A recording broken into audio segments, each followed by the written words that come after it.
We're starting. What's up? We are live. What's going on, everybody? Saturday night, 10 o'clock Eastern Standard Time. This is the Red Cup Review. Thank you for joining us. I'm here with some brand new guests. As a matter of fact, Baz is back joining us. Baz, how's it going? Yeah, boy, I'm back. Yeah, that's right, man. It's good to always have you back, man. And, yo, we got a good, a real good guy. I met him recently under the Darth Castle open mic. He frequents that a lot too. So if you guys are available on Friday nights, you go visit Darth, like Darth Vader, Darth Castle's open mic. And this guy's a regular over there. Jason, say what's up. Hey, guys. Thanks very much for having me. Big DC fan. Finally glad to be with a bunch of good DC fans. So let's get ready to rock. Nice. Yeah, man. This is cool. Give your page too, man. You're a statue. Yeah, we're the Odd Couple statue reviews, father and son team. As you can see, we've got a lot of collectibles and that around. And we're still steadily working our way through them. Nice, man. You're a father and son team. I didn't even know that. Yeah. My son and I. It's what we do to keep tight together. So no, that's awesome, man. It's freaking awesome, man. Because that's like how this was born out of too. This was kind of born out of me and Grayson, kind of trying to break him out of his shell. He's obviously he's only 7 years old.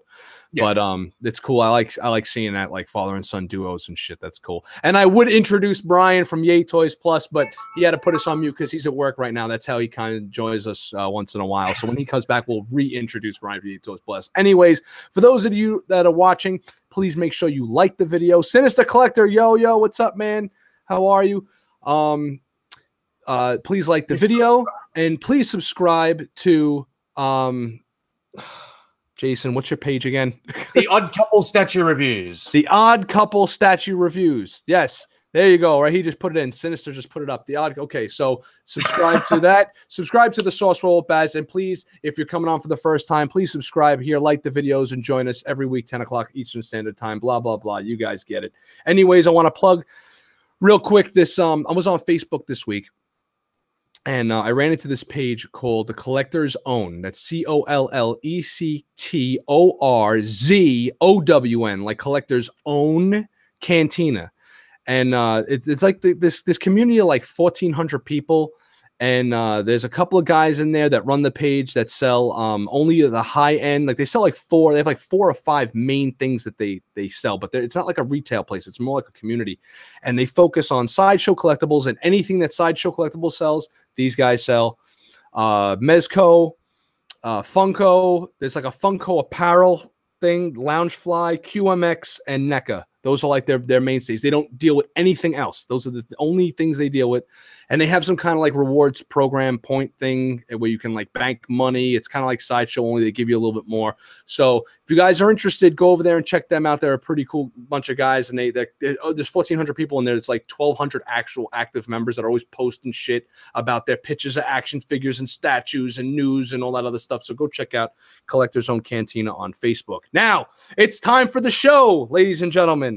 Gentlemen, how are you? How's everybody doing this week? Did anything cool happen in the lives of our guests? Did you guys see anything cool? Yeah, my waitlist converted to Batwoman exclusive, so I'm hanging for that to get in. That's the 1/4 scale monster, right? Yeah, it's shipping from LA as we speak. I've got the shipping notification from DHL. They reckon it'll be by Monday. So now, do you collect like do you have like a specific set of characters? Because you collect a lot of statues. We were just talking about this in the green room. Yeah. And, primarily DC. I collect a bit of the Avengers line of Marvel and associated characters, but predominantly DC. I've got Kotobukiya, DC collectibles, and Sideshow and some Hot Toys. But so you don't mind mixing things up. It's not like you just no. Well, actually, anyone who's seen my room tour video and that, you'll see that I've actually got a lot of like I pair the cover girls and the bombshells up with the quarter scale ones of the same characters and stuff like that. Because I like to just show the different versions of all the different characters and stuff like that. So very cool. And you don't just stick to like the Batman characters or Superman characters. You just pretty much actually mine's Justice League. Like I love the villains, the heroes, and pretty much everything. I like the extended DC universe. Pretty much the rarer the character, the more I like it. I'm just hanging for them to do a Martian Manhunter and a Flash. So are you going to be doing the Batman versus Superman statue that they have coming out? Yeah, my son is actually. He's the diorama specialist. So the Iron Studios dioramas I've got behind me here, they're pretty much his. Nice. So he loves the action. I'm more museum type guy. He loves the action poses and dioramas and stuff like that. So that's one that he's definitely got his finger on, but he's deciding between that and the Prime 1 Batman Who Laughs. So nice. I got to get my hands on it. I'm waiting for the trade of that to come out, the whole like the different Batman that they did. Like there's the Batman Who Laughs, and then there's the Green Lantern Batman version. Who Laughs now got his own run, his own 6-issue run that just started this week, and it's mind-blowingly good. Nice, right? And that was the they were born out of Batman Metal, right? Who's writing that? Is that Snyder? Yes. Oh, everything he writes is gold. So true story. By the way, 6 statues, dude. Sorry, I had to kind of hand a note for work and no work because I'm still at my job. Rob knows this, so does Baz. But Snyder's work actually got me back into reading books. As soon as I read The Court of Owls, I was like glued, and I've read that multiple times. So I'm really excited about reading the Bat Who Laughs, because like I keep seeing like image artwork. Capullo's still drawing that, right? Yes. Yeah, I'm sold. I need these books. That's like the new super team all stars right there, Capullo and Snyder. Pretty There's much. also the heavy metal soundtrack that's complementary to the series. Yeah. Oh wow. Okay. Cool. Yeah, Dark Knight's Metal. I mean, you guys clearly know this, but like live from work, as always, is the joke. I don't really have a social life again until like the end of start of next year. Finally, like wine sales slow down. Everybody's like we got drunk the night before. You know how it is with New Year's Eve and stuff.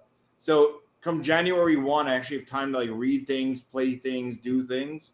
So yeah, come January, I really want to pick up the Battle Laughs, because like I heard nothing but good things about it.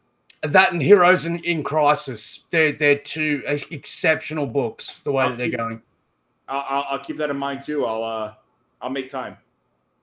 Baz, what are you reading right now? Doomsday Clock, Hawkman, Injustice 2, and Masters of the Universe crossover. I was going to say the Masters of the Universe. How funny is that to see that crossover going on with all like Darkseid and Eternia and stuff? It's so much fun. When I first saw that Injustice thing, this is going a couple of years back, I was like, I'm not going to fucking read a comic book based on a video game. They always suck. And it ended up being awesome. It was like, this is a great fucking Elseworld story. And now they got the team on, like you're saying, the Masters of the Universe. But the guy that's drawing the Masters of the Universe one is what's his face? No, it's the guy that draws for the Teenage Mutant Ninja Turtles and Batman, right? I think his name is Freddie Williams. Yeah, he's good. He's got a cool style. It works for like those 80s icons, like kind of lend themselves well to his art style. No, man, one of the issues they had the Parademons fighting Stratos and his winged men. Yeah, that was cool.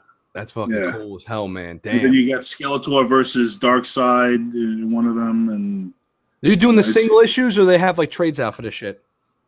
Single issues right now. It's like it's done by Seeley, Williams, and Colwell.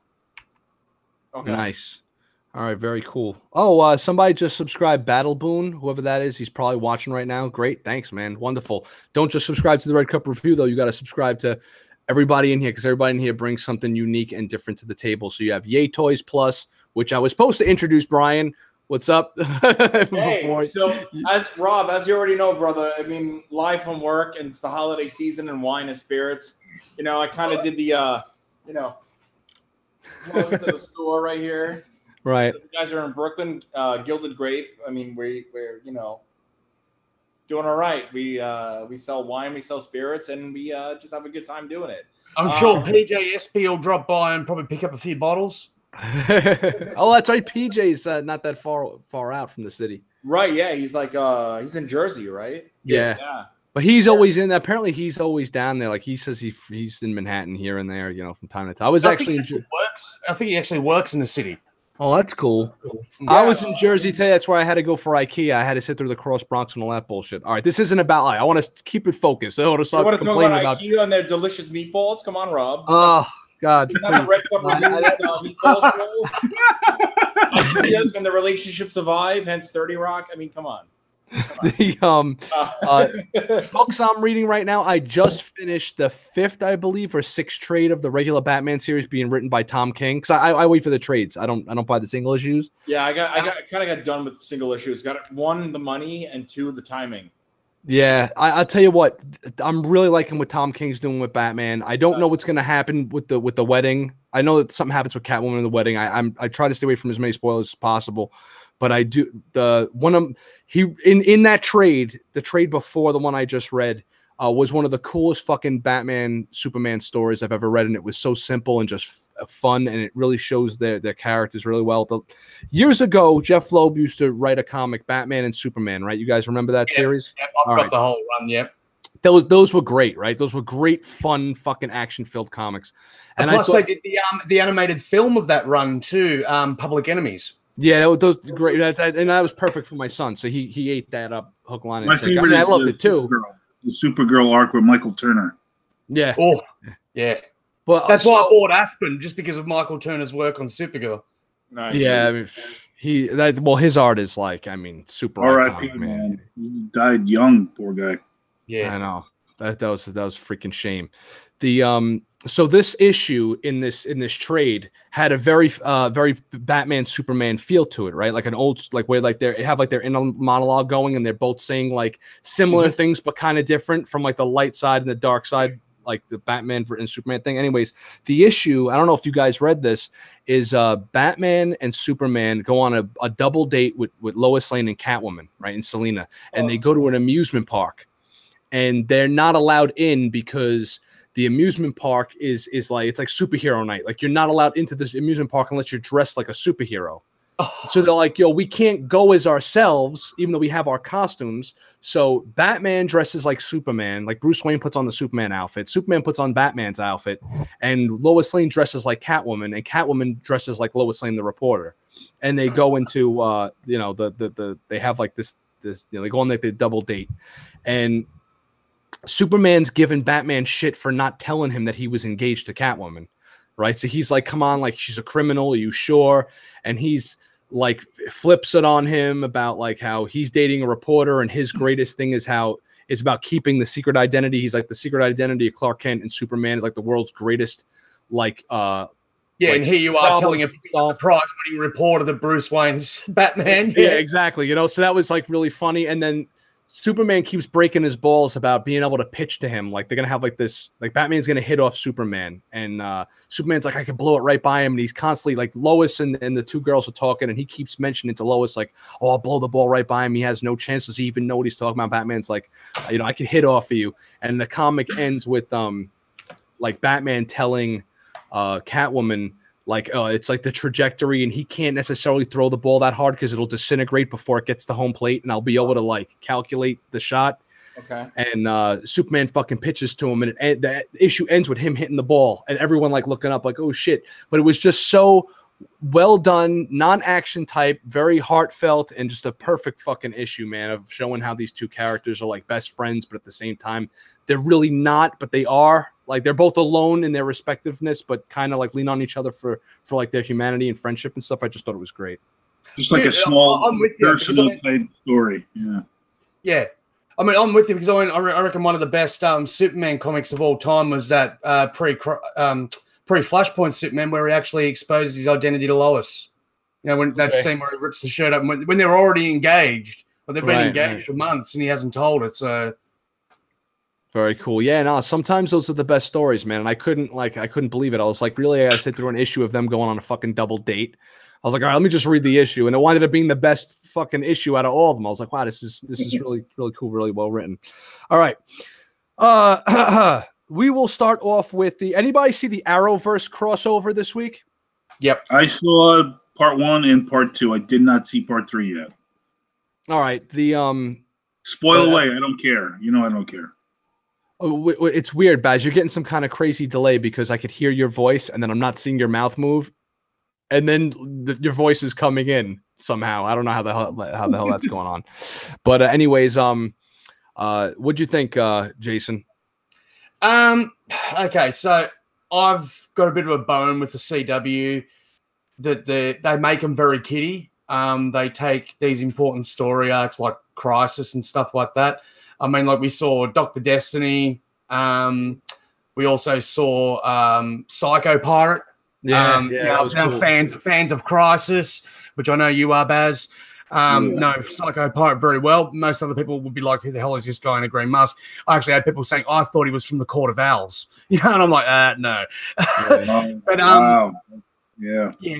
Well, there's people who haven't read comics for 20 years like us, so they don't know these backstories.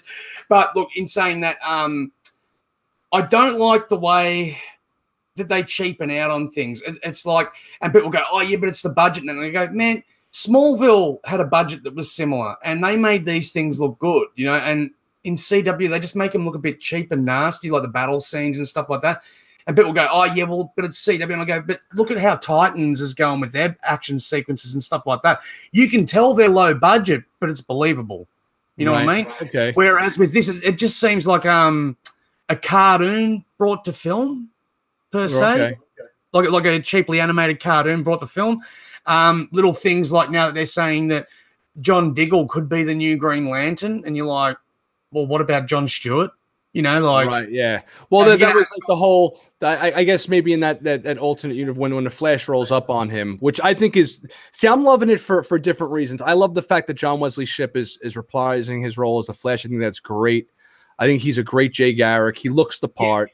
I feel good for the actor that like he's coming full circle in his career now that he's much older and he's able to play the fucking Flash again. I mean, even in the outfit from almost 30 years ago, you know? Yeah, well, it's the exact same costume and everything, that it was, 30 years ago now, man. It's crazy, man, right? So he's like, hey, John, where's your ring, right? And I was like, oh, shit, like it dawned on me. I was like, yo, he's Diggle's probably fucking Jon Stewart in his universe. Yeah, that's pretty fucking cool. In the first 2 or 3 seasons of of Arrow, there were speculations as to, is Diggle Jon Stewart? Could Diggle be a Green Arrow? And there was a lot of fans like making Photoshop pictures of Diggle as Green Arrow. So that was actually like a callback, kind of like a connection to that fan speculation. His name was John, and he would look good as Jon Stewart, actually. So, like in another Earth, he's Jon Stewart instead of John Diggle. I think the thing that got me the most, that pretty much disappointed me, was when we cut to Superman and Kara in that first one, and they play the Smallville theme song, and I'm just like, are you kidding me that you're going to now try and make out that universe is the Smallville universe, and that Smallville Clark Kent growing up? Yeah, they need to just do Smallville. They need to bring Smallville in as a alternate. I don't know how you guys feel. I mean, sorry, I had a customer. I'm like, live from work, but plug the brand. But like I said, so forgive me with the customer thing. But with that whole thing, when Somebody Save Me started playing, and they kind of did that same, that camera the pan shot into the barn, yeah. I was like, oh my god! But like, what really wanted me to like really like this crossover more is if like Michael Rosenbaum was back as Lex, especially because he so wants to do it again. I heard a rumor that they approached him for next year. Really? I heard that because they're doing this is a lead-in into Crisis on Infinite Earths. It's like this is and Rob, that's what's supposed to bring the Supergirl world to Earth 1, right? Is that the same? Well, it would be, okay, if they're going to follow the comics, then because that's what Crisis did. Crisis basically took the 52 realities and compressed them into the one reality. Okay, which I wonder if they're going to use Flash for that, because wasn't Flash responsible for creating the new 52? In Flashpoint, yeah. So I wonder if they'll kind of, Barry, what do you do this time? Well, I have a feeling that when they do it, they're going to if we get like Rosenbaum back as Lex, and we get like all these other characters, this is going to be next year's story arc is going to be like okay, here's your last time you're going to see them, here's your send off to these guys, right? And then they'll merge the worlds, and certain characters will be gone forever. Because I mean, like I doubt we'll ever see Tom Welling back in. No, we won't. Which is sad. I mean, I mean, I'd love to even see him just as a guest appearance. Yeah, I mean, I'd like him as like a villain, even as like. Just I mean, they did it with the what's his name, Dean Cain, the one that played him in Lois and Clark. Like he made the appearance in Supergirl as her adopted father and stuff. You know, and that was even that was like, wow, freaking awesome. About Which is time we weird though, is like, why wouldn't he do it? Because he's close friends with Rosenbaum, right? The guy who plays Lex, and he's also doing Lucifer, which is another DC property. Yeah, right. And like, I know they're friends with like Stephen Amell because like they just made a Smallville beer or something out of the Knocking Point. Knocking Point, yeah. Yeah. Well, I think the biggest disappointment too was, I mean, I know I had a little nerdgasm when I saw the Gotham, like with the Wayne Enterprise Tower in the background in the drawing. Of, they're going to Gotham, man. We're going to see Batman, yes, you know. And that was without a doubt the lamest excuse I've ever heard for not putting Batman in. Oh, he just gave up and quit. Well, that seems to be the running theme now in DC. Like, we got to get Batman. Like in look, I love the Dark Knight Rises. Me and Baz both love that movie, and he just up and quits. And now in this, he just up and quits. Like, we need to get Batman out of here. He just quits. I don't think they're allowed to use him or a range of characters. There's something about that they're not allowed to use the characters that they're going to be using in the new DCEU films. Yeah. And I think they're trying to lock these characters away for their new streaming service because we know that there's a bunch of new shows in the works that they've got coming out. There's been talk now of a new Plastic Man movie, you know, so... Here's the thing too. People heard that Plastic Man movie and went apeshit. They go, "Oh, why would you do a movie about Plastic Man?" And I think that really just shows the ignorance of some people that don't actually read the comics. Like if you're thinking of Plastic Man from the 80s and stuff, he was a one-dimensional character that was there for a bit of laughs. But if you look at the current E.L. O'Brien storyline where Batman's the one that brought him into the fold and turned him away from his life of crime and stuff like that, he's a lot more of a serious, complex character than what they've made him out to be. Okay. He was originally a gangster. Yeah. Yeah, he was a hitman. These are the same fucking people that were bitching about a Guardians of the Galaxy movie, and then it became like the biggest fucking movie ever. So just people need to relax. I mean, truth with Guardians, it's like Guardians 1, I saw the first trailer, and I'm like, okay. I was like, so I didn't really know much about the characters or whatever. I knew like kind of like a quick little byline of like, okay, I know Star-Lord, he was half Earthling, blah blah blah. But like seeing the trailer for Guardians 1, I'm like, this movie's gonna do so good for Marvel. And then like I was right. The movie, not only was the music perfect for the film, it was each song was choreographed perfectly for said scene that it was used in. Yeah. And then like being a fan of Chris Pratt from Parks and Rec, I'm like, okay, he's good. How is he going to be? And then, you know, like Batista as a fan of WWE, I'm like, But then I heard like he did like acting classes to be Drax. I'm like, oh, he's actually taking pride in what he's going to be doing. And I mean, and everybody else in the film, it was all done so good. Like, so well, I think, look, that's the winning formula that the Marvel movies have catered to. They've gone, we're not making movies for comic book fans. We're making movies for people that don't read the comics and will have their interest piqued by these characters and want to find out more. Right. Well, because they already know we're going. Yeah. Like, I pretty much like all the Marvel. Again, this is the DC fucking crew right here. But I pretty much liked all the Marvel movies. I found them enjoyable. They were fun. They were everywhere from, okay, this is fun and entertaining, to, wow, that was fucking awesome. Yeah. So, I don't know how you feel about it, guys, but like, honestly, Iron Man 3, I enjoy Iron Man 3, even though I shouldn't really be enjoying Iron Man 3. That's because that's a testament to Robert Downey Jr. just being fucking awesome. Yeah, that's true. Yeah, I mean, he's just like, fuck. I'll watch that guy rearrange his sock drawer. You know, pay $8 for that shit. So look, to cement that point too, I'm going to use Captain America: Civil War. Right. As a comic book fan, I didn't like it because I was like, well, hang on, you've just cheapened this massive event that happened in Marvel history. You know what I mean? But as a cinema goer, like you get that scene at the airport where they're all fighting each other. Spider-Man makes a guest appearance, and that there's a lot going for it as a film to just sit back and go, it's a great film. It was fun. It was just a fun fucking. Like, I want to see the seriousness too, and the bomb and the schoolyard and all that. Like I'm with you, but for what they had to work with in their sandbox, there's still somewhat limited sandbox. I thought they did a fucking bang up job, you know. And the end, I thought the story was flimsy and kind of stupid, and the villain destroyed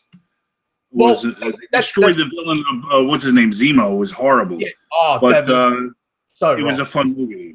I mean, actually, the only villain that the Marvel movies have done right was Thanos. Yeah, Loki too, though, man. Loki was good. Oh yeah, sorry. Yeah, Loki too. Yeah, you know, and I think the reason why that happened was earlier on. I believe, like when what's his face, Iron Man 2, which I happen to like. I know everyone hates Iron Man 2. I happen to like that movie. Oh, again, it's Robert Downey Jr. having fun, and you get to see him blow shit up and all that. But the villain in that movie, Mickey Rourke, did like this crazy, like he like went and lived in a prison or something, like to try to like be this character, and then Marvel kind of dumbed him down because at that time they were like, yo, our movies focus on the heroes, we don't give a fuck about the villains, really. Which is why you have it's almost like the opposite, right? Like every DC movie with the exception of the last couple, the villain is almost like the main focal point of the movie. Yeah, like Batman v Superman, it's all on Lex, so they should have chosen a better. Lex. There's that. Then you have like the original. It all started from like the original Batman movie in '89, right? That movie should have been called The Joker. The original Batman. Rise of the Joker, yeah. The Batman Returns was the Penguin and Catwoman movie. And it goes on and on and on. Whereas with Marvel, they were like, oh, we're gonna cheapen our villains to build our heroes up. But I think that when you have like, all right, there's this new Joker movie coming out, which I'm totally hyped to see because I love Joaquin Phoenix. But at the same time, I'm sitting there scratching my head. And as much as I'm loving everything I've seen for it so far, I'm thinking to myself, I have no rooting interest in this movie. Like, I'm not going to root for the Joker, who's a homicidal maniac. The guy's a piece of shit.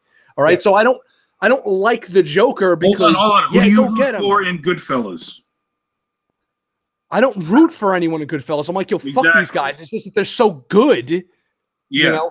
Well, if you take for anybody in Sons of Anarchy because they're gangsters too. Well, you're kind of you're in Sons of Anarchy. You're rooting for Jax to kind of come out of that, to pull the crew out, and for him to kind. You're always hoping that he goes light side, kind of.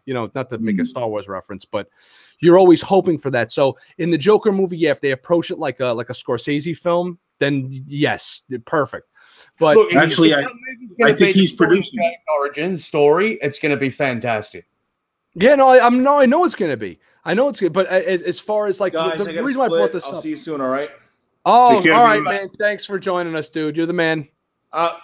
January. I have a social life again. I'll see you then. All right. All right, cool, man. Take it easy. Good night, guys. Thank you, bro. Good night. Get home safe, man. Thanks for coming, man. When they have like this trend of focusing on the villains, I root for the Joker. I don't root for the Joker. I root for like, oh, Joker's in this. That's great. Now let's see Batman punch him in the mouth. Like I want to see Joker's cool because he's just cool looking. He's got a cool backstory. But I don't root for the Joker. The Joker is when you see the Joker and you're like, okay, so what's he going to do to Batman that's going to be mind blowing? Mm-hmm. Exactly.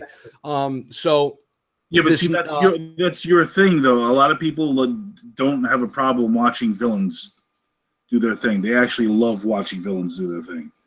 They don't need to have the good versus evil. Well, look how many people are fans of Deathstroke, for example. Deathstroke is cool too, but Deathstroke is I don't know. Maybe it's specific villains then because Deathstroke still has honor to him. Oh well, Deathstroke has also that I kill superpowered people for money. Yeah, Deathstroke was a scumbag in Justice League versus Teen Titans, the animated. That was such a good fucking cartoon, man. Right? Yeah. Oh but man. In saying that, what a comic that they based it off. Like that Judas contract still, like that was written in what 82, 83. Yeah. And you can still pick that up. The writing's as solid as anything today. The artwork is absolutely bloody amazing. And the twist at the end, unless you have the background, you don't see coming. Yeah, that was the Teen Titans version of like kind of like what's called Dark Phoenix saga. That was their Dark Phoenix saga. Yeah. Actually, no, I'd say their Dark Phoenix saga was the Justice League versus Teen Titans when Raven's father comes through. Oh, Trigon, yeah. Oh, wait, okay, guys, we got to wrap up the whole crossover with the Elseworlds. My whole view on this is that I liked this, but I didn't love it. I liked last year's better because last year's was just fucking great. I thought it was just more fun. This year, the whole them switching personalities to me was like cool for an episode, but it came off as goofy instead of like, it was just weird to me that they kept it going for all 3 episodes. And I like it, but at the end in the 3rd episode, when you actually get to see, this is why I love the Arrow, the CW shows. This is like where my fandom comes out. You're sitting there and you get Superman, Martian Manhunter, Green Arrow, fucking a Flash. You got the Justice League fighting and punching each other through buildings and shit. Like, it's like you're actually now, granted, it doesn't look like the bigger budget stuff, but I'm like, I can't believe I'm actually watching the fucking Justice League on television right now. Yeah. I mean, it's something that we always dreamed of when we were little kids reading these books. We were going to see a live action version. Yeah. So it brings me back to there and stuff. But, and I can't. Now, switching identities, what I really liked was that they had to kind of act like each other. Like the Flash would the way he accessed his powers was to be light and happy. You know what I mean? And optimistic. And Arrow, the way he was able to do what he does was to access his dark side, his anger, his rage. And they both acknowledged that to each other, and they both did that and were successful. The hint with the Monitor, who the Monitor was meant to be. What? So you saw the actor that was playing the Monitor. He actually has a striking resemblance to another character from the final Crisis, the one that we were talking about, the Grant Morrison one. Remember Nix Uatan? Yeah. Doesn't he look a bit similar? Not to who? Who does he look similar to? You remember Nix Uatan, the one that was the Watcher in the final Crisis one, the Grant Morrison one that was done recently. Before remember he gets corrupted by the orrery, them demonic creatures, and that turn him into one of them. Well, he was the first Monitor. Yeah, he was the first Monitor. Exactly. Yeah, so he'll get turned into like the new anti-Monitor. Well, that's right. His name is Mandrak now. Yeah, and he's kind of like a vampire-like creature now. Yeah, the Eater of Worlds. Yeah. Right. Yeah. But how did the Dark Superman turn out? Because I didn't see the 3rd episode. Oh, okay. The Dark Superman was basically. So they took the book off Dr. Destiny, got it back, and started to reshape the reality. And the Watcher came through and took the book off Superman and handed it back to him and said, "You need to dream bigger. You dream too small." And then he goes, "Okay, well, I've got it." And he becomes Superman. Or he takes over Superman's body, and that's actually Dr. Destiny. Yeah. Oh, I didn't like that shit. So it's like Dr. Destiny becomes Superman. When we go to Arkham, and we get to see a nameplate of Oswald Cobblepot. That's it. No Joker, none of the other big villains, no Killer Croc. Yeah, well, you're not going to look. You just said it earlier. You're not going to see any of that shit. They're going to save all that shit for the DC, streaming service type stuff. Yeah. But I mean, I thought she looked good as Batwoman. Batwoman. Yeah. I thought she did a good job. One thing that bothered me though is that I think I liked how she was acting with her voice. Like she wasn't being the same character that she was in Orange is the New Black, Ruby Rose. But at the same time, I didn't like how they dressed her. Because I'm like, you're supposed to be like the CEO now of Wayne Enterprises in Batman's absence, and you're picking it up from the ground up, and you have you're walking around with your sleeves cut off with your tattoos showing. To me, that reeked of we need to show Ruby Rose and what she's all about, and her femininity, her. Yeah, I'll give you that. And it was all right, just wasn't Kate Kane. You know Yeah, what I mean? be her, be the fucking gay. You sound good, you look good, you're good casting because you're already a lesbian in real life. Like this is perfect here.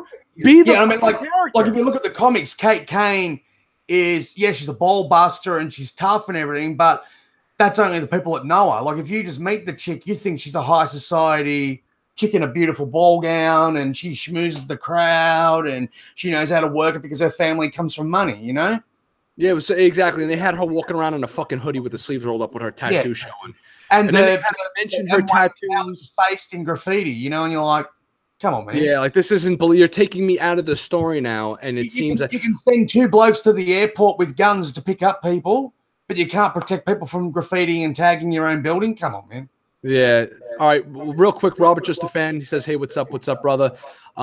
Here's a problem I have with the CW shows, and really just Superwoman to be specific. Yeah. Superwoman, Supergirl. Supergirl. The first thing she says in the first episode is eye rolling. Like, oh, do we like every time I don't watch that show. I can't watch that one. Yeah. And, no, I can't do that. Like I try. I haven't actually watched Arrow or Flash either in a while because of like my job and stuff. But I don't have time as much anymore, so I'm watching Titans with all my free time. But it seems like that show just constantly has to force some kind of like social justice. Some moral agenda, dude. I'm telling you now, Flash and Arrow have gone the same way. Really? Because it seems like. Even at the end of the episode, when she's like, she's talking to Superman and Superman saying his goodbyes to her, and he's like, the world doesn't need Superman anymore with a Supergirl in it, and you were better than me anyway. And it's like, oh my God, like enough with this agenda pushing bullshit. Yeah, like, I fucking can't no more, man. It's like I just want. And they could have done it the good way. I mean, the way that they explained it, where we're going to Kandor because Lois is pregnant, and we're worried. Like anyone who's read like any of the Elseworlds and that where the baby kicked and Lois died and stuff like that, you can understand that. It was a bit of a throwback to them episodes, and you're like, oh, at least they're paying attention to what's come before them. And to say, we're going to stay there for the 9 months until the child's born and then we'll be back. But then to say, oh, no, we're thinking we might just stay there because you're here now and, the world doesn't need me. And you're like, wow, man, talk about belittling Superman's impact on the world. The problem is that every time, because I like that actor that plays Superman, I like his version of Superman. Yeah, it's very Christopher Reevish inspired, and I'm like, good Clark Kent, yeah. And I actually liked the actress they got to play Lois Lane. And my wife made an observation. She goes, I like how this Lois Lane is like she's pretty but not hot, and she kind of looks like a modern Margot Kidder. Margot Kidder, dude. She looks like a modern Margot Kidder, and it was like. Yeah. Like, oh yeah, she is kind of pretty, but she's kind of like not like she's like regular girlish too. And I want to see them. I want to see that show. I want to see the new adventures of Lois and Clark with these two guys. And and with the problem, me and Baz were talking about this earlier in the week. The girl that plays Supergirl is good. She looks good in the outfit. The special effects on the show are cool, but it's just so fucking agenda based, and it's so it doesn't come off as natural and just like we were talking. I think on the last episode or something, or 2 episodes ago, where you can have a female character be cool just because she's cool. You don't have to make jokes at the expense of the males on the show, And then when you complain about it, they say, "Oh, your frail male ego can't handle it," and it's like, yo, it's unfucking necessary. Just be cool. Like you can't just go and be cool. You need me to be whack in order for you to be cool. Then you're not cool. Yeah, Then that's what I get from it. And that's what kind of pissed me off about every time. And it seems like every time she's just on, or they're like, all right, they have a scene in the 3rd episode where Arrow and Flash in their biker outfits actually go to a bar, wink, wink, whatever. And they're at the bar and they see. I thought it was the Blue Oyster Bar when they walked. That's what I said. I was like, oh, here it goes, Blue Oyster. I said the same fucking thing. Dude, I was expecting the bearded dude to walk out and go, "Can we have a dance?" So they're in the bar right now. We both know. Everyone here knows that they're depowered, right? But Arrow doesn't have any powers, and you don't forget how to fight. Like he still kind of knows how to fight and do his thing, right? So they're talking to Vibe, and Vibe's like this mob boss now, and he's like, "Oh, take care of these guys, take them out back and kill them." And it winds up being like his enforcer is Jimmy Olsen. The guy from Supergirl, the big tall guy. And they both look at him with like this fear on their face. And then the next thing you see them getting thrown across the room and smashed through tables. And I'm like, Jimmy Olsen can fucking beat up Arrow. I don't care what universe you're in. He can't do that. I don't give a fuck if he's Guardian now or whatever they're trying to. Cast persons ever was that actor as Jimmy Olsen. Like I don't ridiculous. Whatever. He's like some superhero now on Supergirl. He's not throwing fucking Arrow. The minute he puts his hands on Oliver Queen is putting his face into the floor. Sorry. You're Jimmy Olsen, bro. He's the Guardian. If the Guardian put his hands in the comics on fucking Arrow's smashing his face. Sorry. I don't care what universe we're in. And look, that's the thing too. Like, why would you take a character like the Guardian? Like, anyone who's a Superman fan reads the comics from the 90s and stuff like that. The Guardian, like Jim Corrigan, was a big bloody story arc. You know what I mean? That he was actually like a 4th generation clone of the original cop, or the original hero cop of Metropolis and stuff like that. You know, like he had a big story and a big following with the Cadmus story arc and stuff like that. And now you've just basically thrown it all out the window and gone, oh yeah, Jimmy Olsen, we'll just give him a gold shield and he can be him. Right, yeah. They should have just made that actor a different character. Just created a different character. Yeah, really should have. These names that particularly in the comics now, like the guy's apparently like actually not a hero. He's more of a like white supremacist sort of thing. Wow. Wait, who's a white supremacist? The Guardian. Oh, okay. On Supergirl, right? Hmm. Wait, he's a black white supremacist? What? No, in the comics, the one that's the Guardian now. Oh, right. He's actually against he's got a meta-human agenda. Yeah, it's basically humanity. He's pulling that, humanity's better than the metas and all that sort of stuff. Yeah. Right. Oh, no. Here we go. Well, the whole Supergirl's this season is all about illegal immigration with the aliens. Yeah, coming to Earth. I can't. It just seems like it's too. And you're saying that they're, Jason. You're saying they're doing it in Arrow and Flash too, and I kind of see it a little bit. It's weird. Like for some reason, I don't mind when it happens in Arrow and Flash because I think it's done a little bit more subtly, or they played it out a little bit. Longer. No, it wasn't, bro. Like last season, this is when I gave up on the Flash, right? Because last season was let's all spend the entire episode discussing Iris West's feelings and thoughts. And I'm like, hang on, this is the Flash, not Iris West's adventures. The same reason why I can't stand the Marvel shows on Netflix. I don't need to see Foggy Nelson brush his fucking teeth for 3 episodes. No. Oh, look, the only thing that was good in there, look, I tried to watch them all, and the only one that I really enjoyed was that Punisher run. I thought that was done well. Right, but I'm a big fan of Shane, from Walking Dead. So yeah. Okay, so we're all excited for the ending of the 3rd episode, which was the teaser to Crisis on Infinite Earths next year. So what do you guys hope for? Not much. And then I won't be disappointed. I just want more fun. Look, we got to realize that the reason why I excuse this off, like these shows, like that, like when something goes different in these shows, in like the comics, let's say, from a purist perspective, is that this is just another Elseworlds in and of itself. Yeah. And what we're watching is like the CW verse or the Arrowverse. I mean, we're not going to see what we saw in the comics. We're not going to see 52 different realities being erased and them sending their champions to try and recruit an army to stop this from happening. So we're not going to see that. Yeah, it'll be Supergirl saves the day again with Green Arrow and the Flash, and you'll be like, okay. If they really want to if they want to bring some gravity to this, they have Flash die and run himself to death and have him be off of his own show for a few episodes. This crossover was that poor that they didn't even bring DC's Legends of Tomorrow into it like they did the last one. Yeah, that was a 3-parter instead of a 4-parter. Yeah, I'm hearing that show turned into a fucking laugh fest anyway. From what I'm hearing. Yeah, I haven't been watching it for a while. It went downhill in season 2 for me. Robert Just a Fan wrote that it would be cool to see 70s Wonder Woman. I'm surprised that she hasn't made an appearance on these shows, Linda Carter. Yeah. She did in Supergirl. Did she? Yeah. She was she was a senator that came in. I think she was the president. She was deciding on the funding. That's bullshit. They needed to make her fucking Hippolyta, bro. No. They actually made out that she was really Wonder Woman, but like retired. Get the fuck out of here. Yeah, because you see at the shit. end, like at the end, she opens up her desk and that, and you can see the lasso in the desk. Oh shit! Nice, fucking That cool. was done well.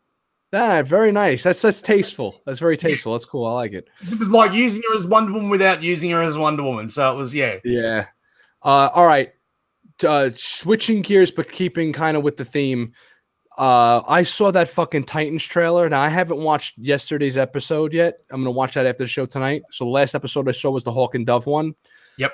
That teaser. I have this big thing where if I see Batman killing people, my brain immediately shuts off. This was the only time I watched that and was like, oh my God, I can't fucking wait to see this. Yeah. Like I totally went fanboy drooling. Like I can't fucking believe what I'm seeing right now. You know, I was talking to my wife. She's involved with the Red Cup a lot and shit too, and she watches these shows with me. And she's like, I says, you know, they showed the Batmobile. I was like, oh, that's great. I says, it's like all they have to do is show Batman's like shadow with like the fucking, you know, the ear and shit, and be like, whoa, you know, I can't believe Batman's on TV and all that. And now you're seeing him fucking taking apart cops and shit. It's like, yo, this is crazy. Yeah, it's like Dark Knight Returns or Master Race or something. Yeah.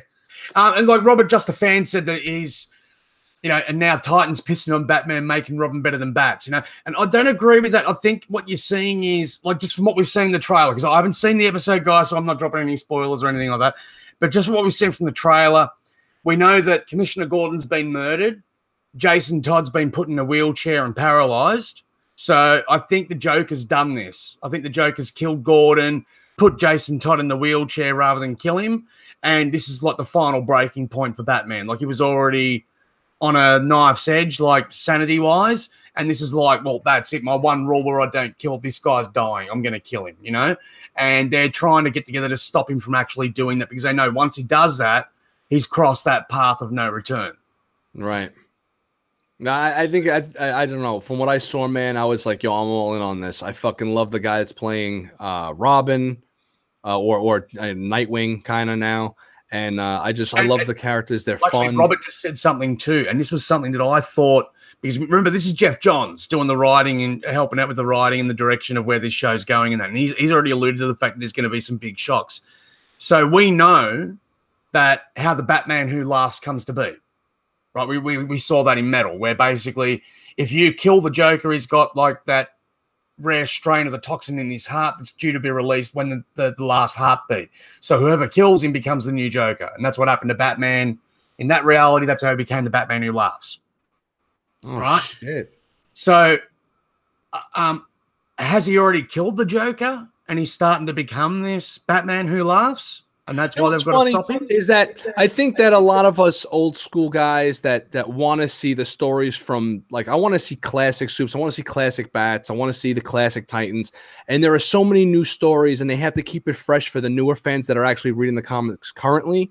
So it's unfortunate that we didn't get to see our version of our heroes play out that way. But the fucking writing is so damn good on these shows that I'm just like, yeah, whatever. Just show. I've never seen this before. Show me something fucking cool. And the action is so damn good on that show. Point, when you saw Robin break out the mob boss that ordered the hit of his parents, man, part of me's going, hang on a minute, man. Robin just wouldn't do this. Like, you know, like that was like, if you read the comics when they broke apart, that was the reason they broke apart. They found the people who murdered Robin's parents. Dick Grayson had them arrested. They were put away. And he's like, okay, well, I'm done. You know, like, this is what I was going to be. And Batman's like, well, no, the battle's not over. And he's like, yeah, that's because the person who killed your parents is dead. And you can't get any justice. Like, it's a never-ending battle for you. Whereas with me, I entered this for a reason. The reason's done, so I can't find any drive to keep being this person. And now it's gone to the point where, oh, no, I was just getting that uncontrollable with my rage and the training that he gave me that it was only a matter of time before I start killing people. Right. You know, so they're going down that dark path. Did you see Coriander, Rob? The latest episode? No, the newest episode I saw was the Hawk and Dove. This is the one. Okay, all right. So I think this whole, well, yeah, I can't really say it's spoilery. I don't think that the Batman killing all these villains is a trick, being played on. I don't think it's no, like where a you go. reality. It could be. Yeah, be. you know what but, I mean? but do we know how many episodes there are in this? Because that's the season finale that they're hinting at, and I'm not sure if next week is the season finale or. Yeah, it is. No, that's it. This is the That's end. Oh, so they're only doing the 10 episodes. Okay. Yeah, this is it. But whatever. I'm fucking liking what I see. So everybody, go and watch that goddamn trailer because it was fucking so awesome.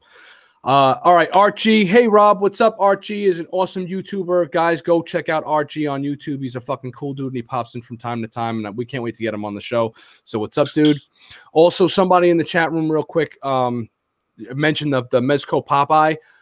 I actually sold it, right? Now, I had said in my video, or I said in the comments in my video, that which thank you, fellow people that made that like my fastest growing video ever. That figure is going to be 6-inch figure of the year. Mark my words. It is fucking stunning for a 6-inch figure, and the amount of detail and paint and all that other shit that went into that figure for a fucking Popeye toy. Figure of the year. I'm telling you right now. It's like, from what it's looking like Marvel's like Marvel Legends thing. For my vote and a lot of other people's is going to be this Popeye figure, because the Popeye figure is probably the best Mezco figure released this year. And then you'll get like your figure arts and stuff like that. But I'm not a figure arts guy or a Mafex guy, so I can't even comment on those. However, that figure is going to wind up being 6-inch figure of the year. It better be a fucking candidate at the very least. Now, why the hell did I sell it? He just didn't fit with my collection. Like, I'm not the type of dude that's going to buy something, collect it, and then be like, I'm not a collector's collector where I collect just to collect. Like, if I buy a lot of things to review them, and then a lot of times I sell them right after because I enjoy doing this. This is my hobby. So it's practice for me to get better, right? So there are certain ones I don't buy. Like, I'm not buying the Thor, the Ragnarok Thor or Hulk. I stay away from movie-based figures with the exception of the Spiderman Homecoming suit because it's like an exclusive or something like that. And I figured like there'd be a lot of people interested in seeing the exclusive. So other than that, I stay away from the movie stuff. So I'll buy a figure if it looks interesting, review it, fuck around with it a little bit, and I'm going to be honest, it's probably the best Mezco figure. He would have been the best Mezco figure in my collection. He just doesn't fit in my collection. So I'm not just going to have a Popeye figure hanging out with a bunch of, like, I sold my Space Ghost. I thought Space Ghost was a great figure. I'm not just going to have stuff just to have it. So even though it's the most awesome thing ever, if it doesn't fit the motif, it's got to go because I only have so much room.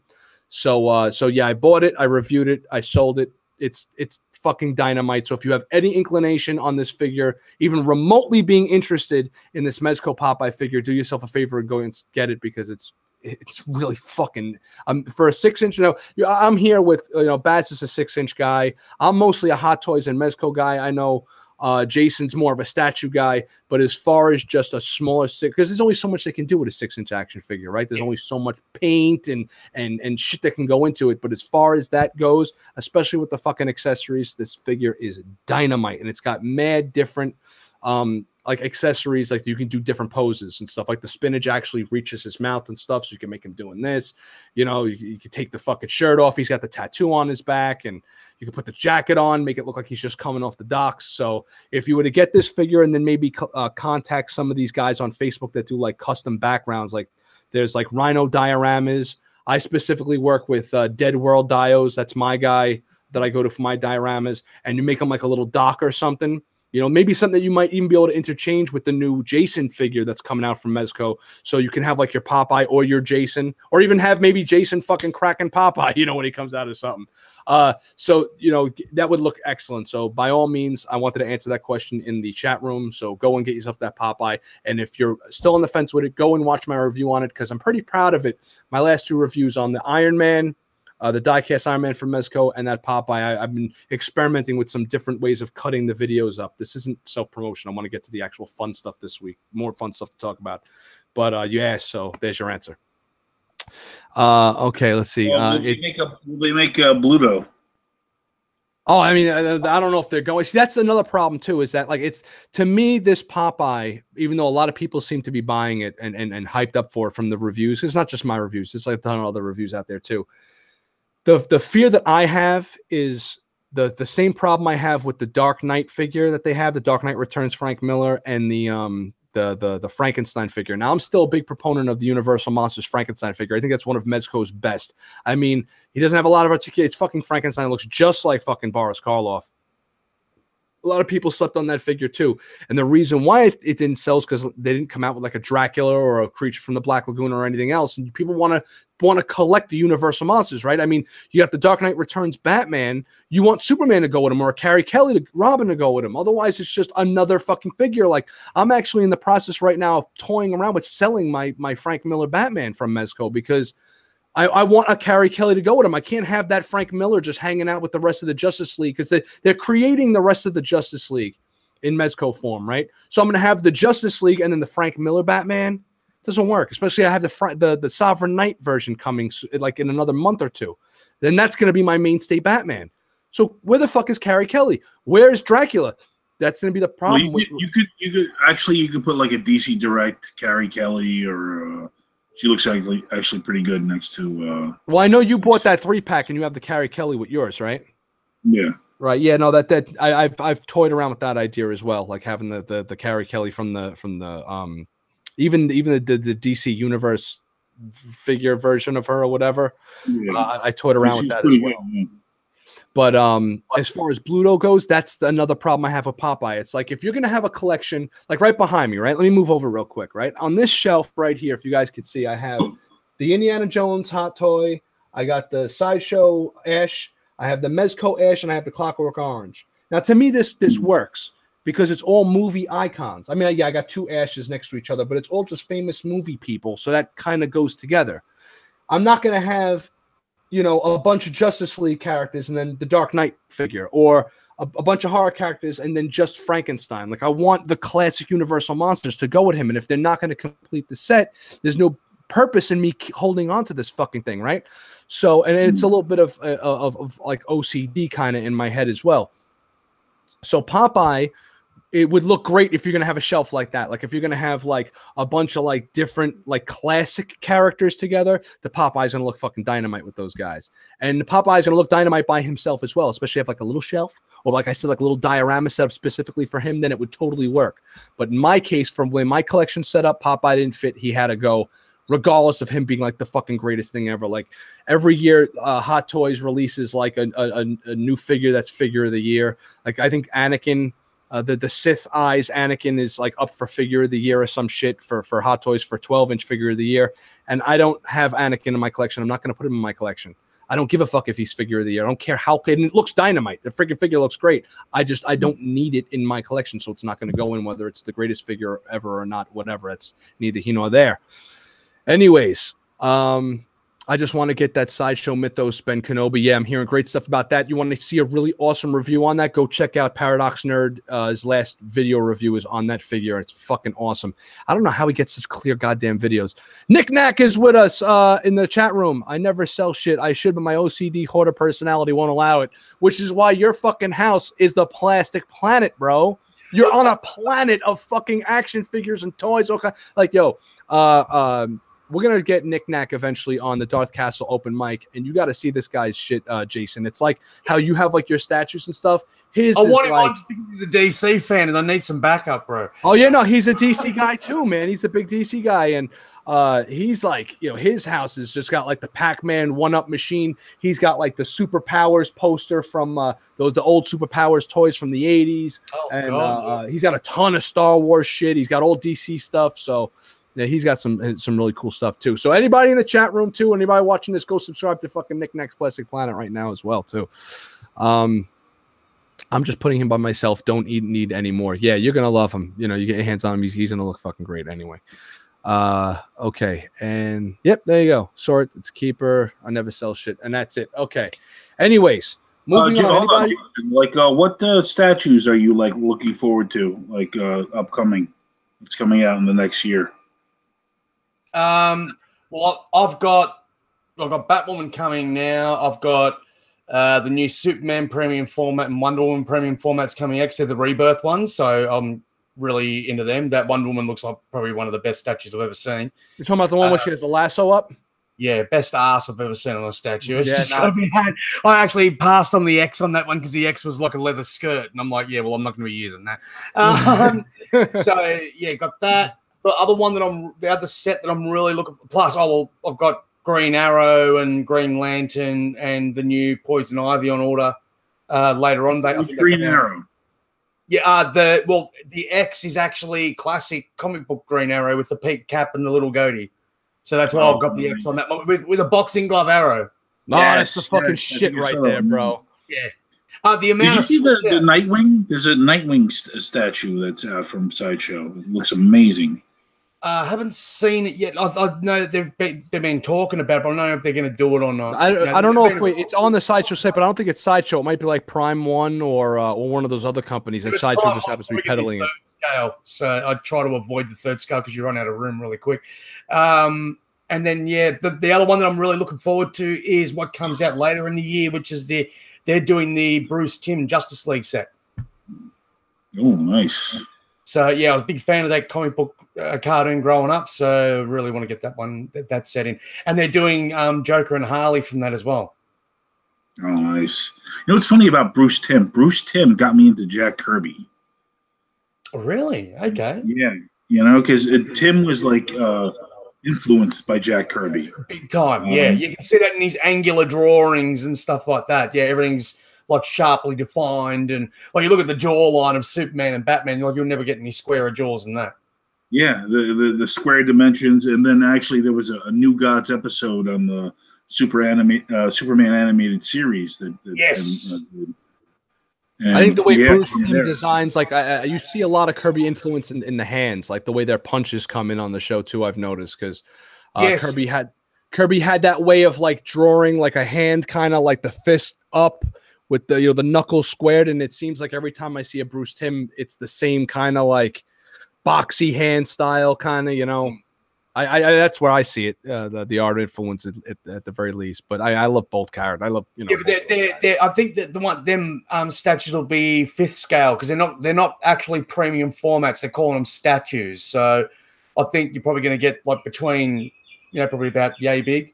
So you're gonna you're collecting the animated series stuff? Yeah, I think that's probably where I'll finish off at. I say that now, but then they keep bringing shit out. So, but you're looking at the Trinity, though, right? Like Batman, Superman, Wonder Woman. Yeah.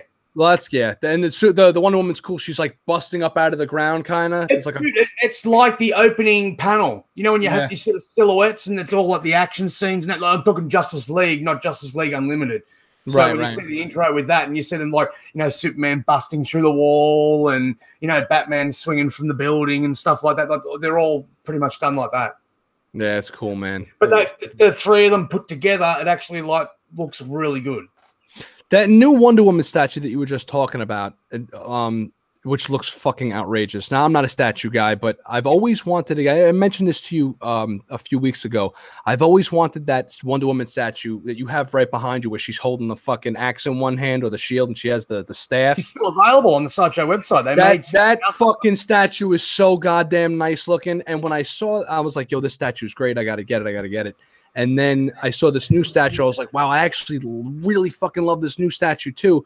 But there's just something that calls out to me about that old Wonder Woman statue, man. That really just fan of Alex Ross. Yeah, it just fucking it just warms my heart looking at that fucking statue. Well, that's what it is. I mean, if you look at the face sculpts on the Batman, the Superman, and the Wonder Woman, not so much the Aquaman in that set, but the Trinity, even though they didn't credit him for it, but he did do the art prints for them, they're 100% Alex Ross inspired. Or you could put a bit of grey in there and make the Superman symbol black, and you've got Kingdom Come Superman. Yeah. Somebody in the thing here said about like the Superman hot toy I have here, the suit being like a snag magnet, and where would you be able to get like another suit? You got to find customizers. Basically, there's a guy Tony May on Facebook. That's TonyMei, who sometimes, I don't even know if he's doing any more runs of this, but he'll do like runs of like certain characters' suits. So if a hot toy comes out and you want to get yourself a custom suit, you get yourself a fucking Tony May suit, and they're usually better material. He custom designs it, but it's pricey. So you're going to be paying some big bucks, but you're going to get like really like the Hot Toys quality is really good. His fucking quality is on another level because he's specifically making it for you. Think, hey, just rip it off. We're wrapping Christmas presents now, everybody. We're doing just ripping shit open here. Got the evil Superman. Oh yeah, look at that. Nice. I want to drink doing shots of Jack Daniels Superman. Yeah, that's it. Yeah, and he really should have came with a bottle of liquor, but I don't think DC wanted. And I got the 6 scale one as well. Oh, nice. Yeah, that's cool. I've seen Tony do that guy Tony may do a lot of customizations on that specific the sideshow one that you got there, where he's done like different outfits. On this one, yeah. Like it's definitely not Christopher Reeve. Oh no, not yeah, not that's. Speaking of Christopher Reeve, it happens to be the reason why he's on the table tonight. It happens. Yesterday was the 40th anniversary of the release of the first Superman movie. Now, weeks ago, if you guys want to go back and watch, Baz and I did it was Christopher Reeve's birthday, so we did like our favorite Christopher Reeve stuff, and we went over the movies. But real quick, you guys, either one of you have anything you want to say about the first Superman movie? Well, I think the catchphrase on the movie poster said it all. You'll believe a man can fly. It was actually the first movie that I remember going to see as a kid. And mate, I whenever I saw that Superman symbol on the side of a building, I'd scream and carry on until my mum made me go. She reckoned she saw that movie 18 times at the cinemas. Yeah, it was like Christopher Reeve just embodies what it is to be a fucking superhero so well. I don't think anybody has even come close to defining a character as far as superheroics goes. Like, all right, Robert Downey Jr. is Iron Man, right? Like, Hugh Jackman is Wolverine at this point. They've played them for fucking 20 years or 10 years or whatever it's been for Robert Downey Jr., but they were so good at it that those characters are theirs. But let's face it, Tony Stark isn't really – he's a superhero, but he's a dick, you know, when it comes down to it. He's a little bit of a dickhead. He's self-centered. He's awesome and funny and cool and great. This guy is pure Americana, you know, milk and cookies, it is to be a hero, rescue the cat Big from the fucking tree. Scout. He's the big blue Boy Scout, and he is hope. This motherfucker right here is hope. And I don't think anybody has been able to portray a perfect, like an ideal, like the type of superhero where, like, if you were, let's say we were living in the Avengers universe, right? And, you know, Tony Stark, Robert Downey Jr. was Tony Stark, and he was real. And you'd be like, yeah, I want to be like Iron Man and, you know, wear cool sunglasses, drive fancy cars, and bang chicks just like Iron Man does and be rich and save the day. Think about what I'm saying there. If he was real, he's the type of hero, the way he portrayed Superman, that would make you want to be a better person. He's the motherfucker that makes you go, you know what, I'm going to go carry the groceries for the old lady. And that's why I think he was the absolute perfect embodiment. Better. That's what it is. His main power is that he inspires everyone around him. Well, both of you broke up there for a second. What was that, Jay? I said his biggest power is that he inspires people to be better.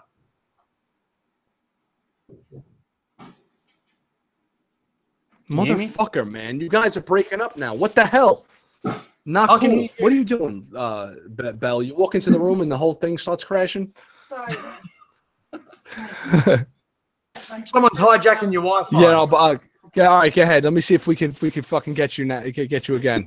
Yeah, I was just saying that basically, his main power is that he inspires everyone around him to be better.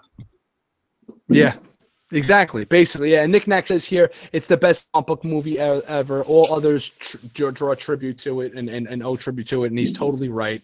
I personally like Superman 2 more than Superman 1 because I thought Superman 2 was just more fun. He's fighting the Kryptonians. There's that awesome showdown scene in Metropolis, you know, which I love. And I loved fucking Terrence Stamp as Zod. I thought that was great.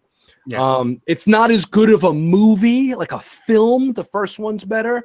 But at the same time, I just like the second one better because it was just more fun, I thought. And it has my favorite scene in any comic book movie where he shows up and he does the whole general, you care to step outside, and he jump out the window after him. Yeah, that was cool.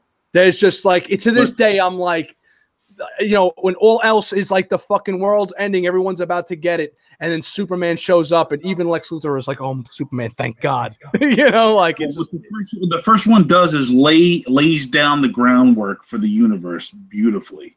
Yeah. Like Marlon Brando as Jor-El is amazing. Okay, I mean, what's his name? Actually, Russell Crowe did an excellent job too. So I mean, that's how good Russell Crowe is. They flipped out though when he rocked up to do the recording and he'd put on a few stone.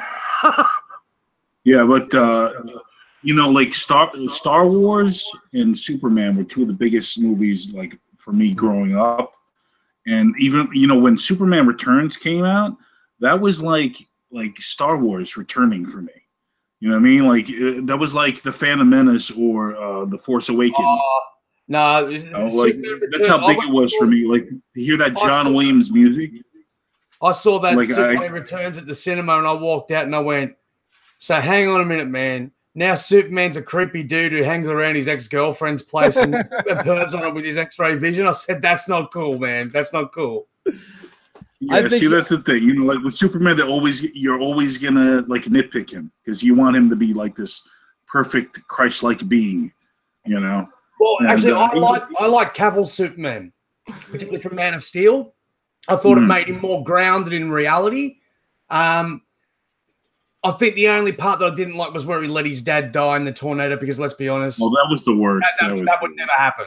That would have never happened. That's ridiculous. That was so ridiculous.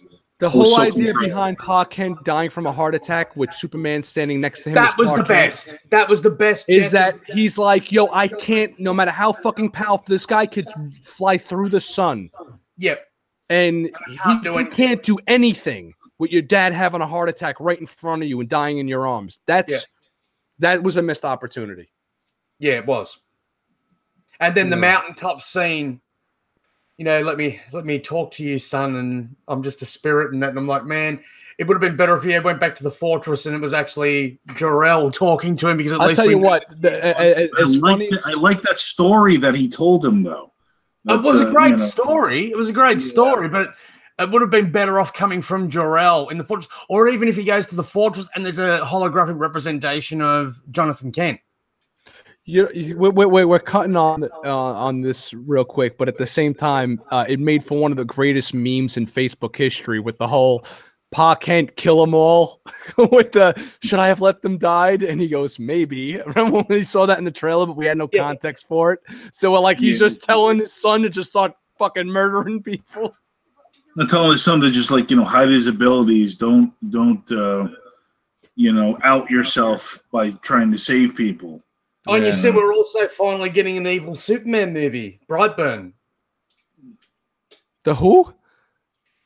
Do yourself a favor, watch a trailer for this new upcoming film coming out soon called Brightburn.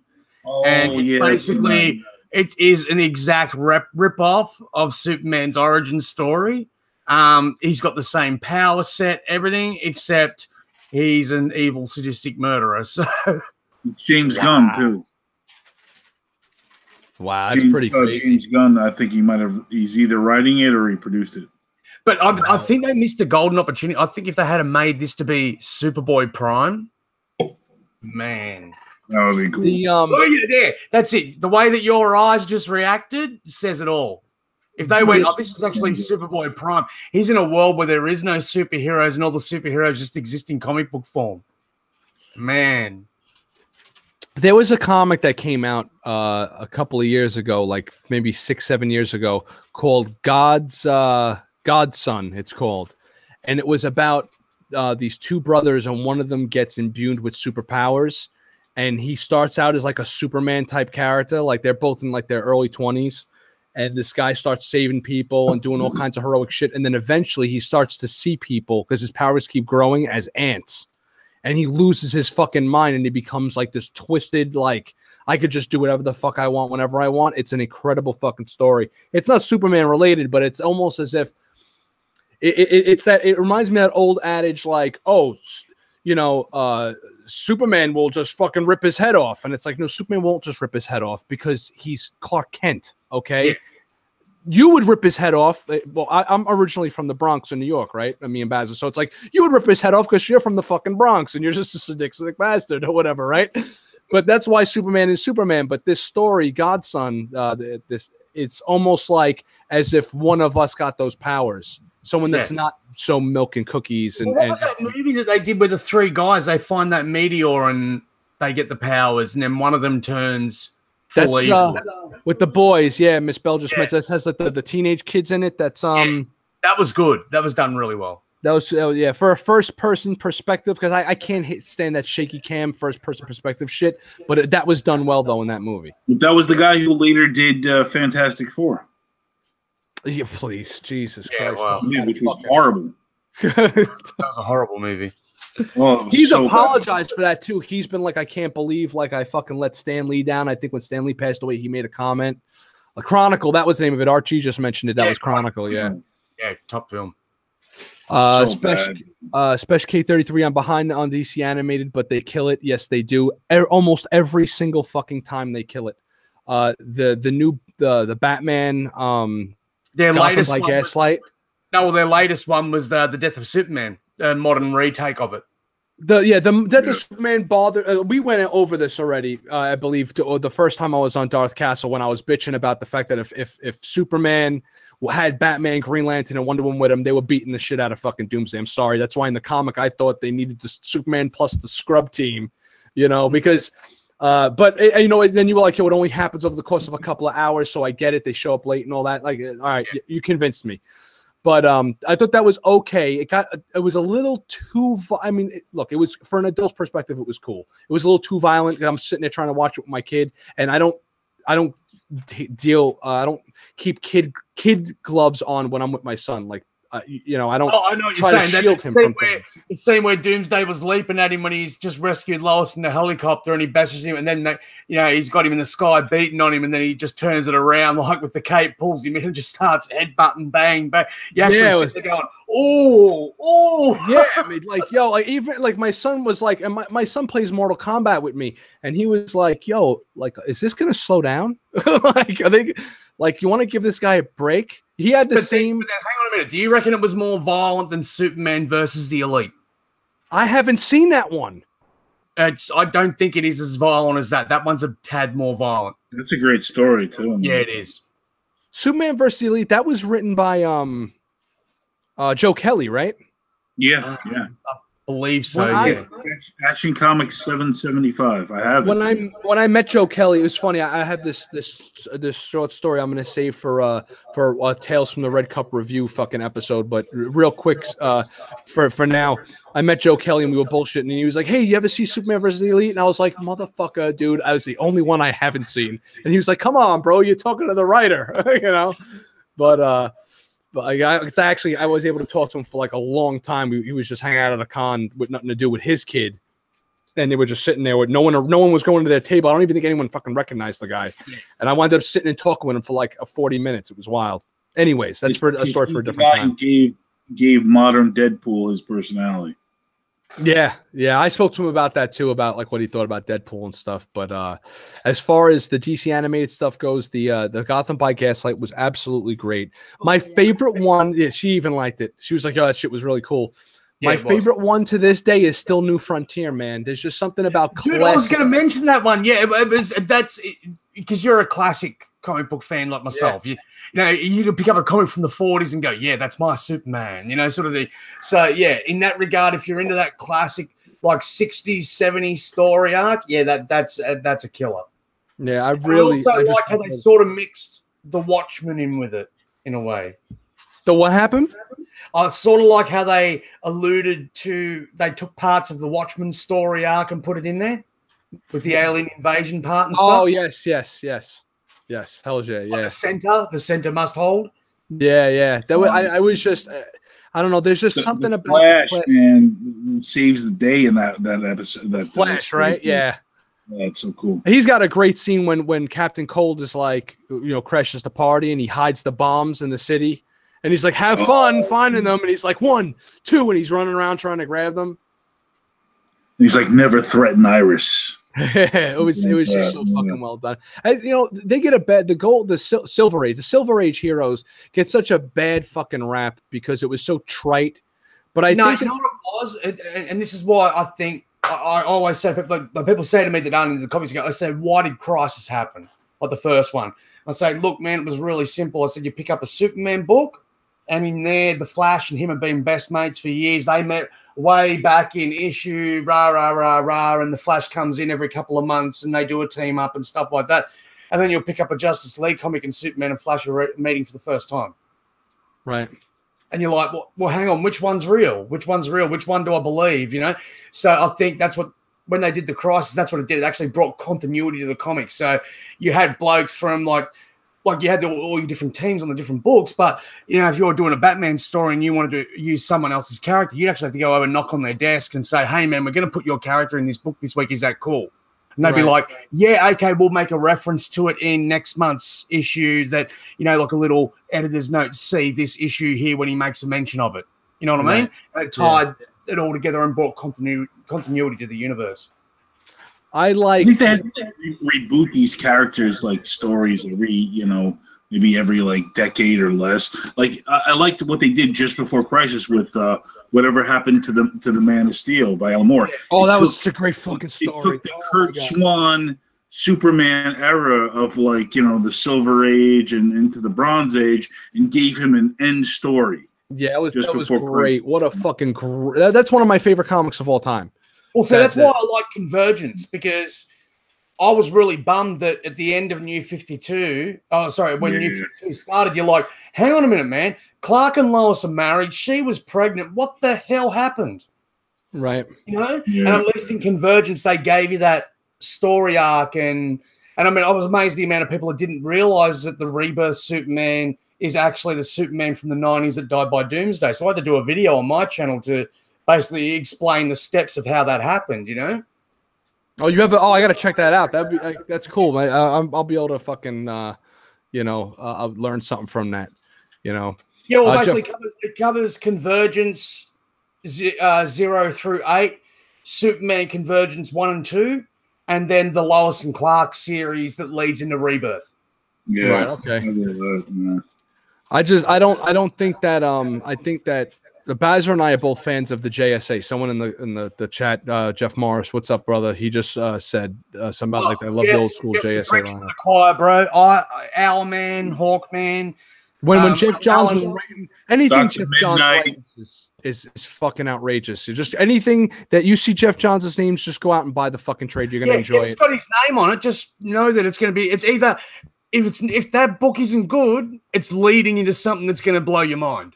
Yeah, his run on JSA was so fucking good, and about this all the time. JSA Superman run from Jeff Johns from the early 2000s is like one of the biggest underrated friggin' books ever. I'm on you 100% with that, Baz. That's what I'm saying. That was the one where you actually saw Kingdom Come Superman come through and teamed up with Power Girl. Exactly. Yeah.